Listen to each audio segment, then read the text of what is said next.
PTI रहनुमा अली गौहर ने election commission के फैसले की मअतली को इंसाफ की फतह करार दे दिया। कहा कि तहरीक इंसाफ को दीवार से लगाने की कोशिश की जा रही है।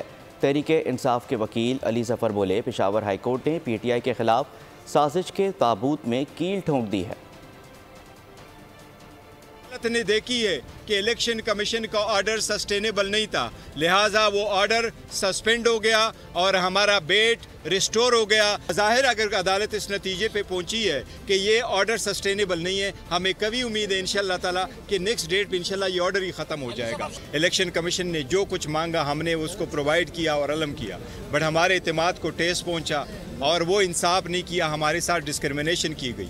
हमारे केस को इसी तरह से देखा गया जिस तरह कभी भी 175 पॉलिटिकल पार्टी का केस नहीं देखा गया था। अगर हमारी जगह कोई और होता तो आज उनसे इस्तीफे का भी मुतालबा करते। केपी के अवाम की और पाकिस्तानी अवाम को मेरा ख्याल है अब हम मुबारकबाद देते हैं। अदालत ने बड़ी बार पूछा कि आपकी 170 से ज़्यादा जमातें हैं, आपने कौन सी जमात इस पीटीआई के अलावा किस जमात के खिलाफ ऐसी कार्रवाई की कि आप आपकी स्पेशल पार्टी है, इसलिए हम आपको इतना गौर से देख रहे हैं।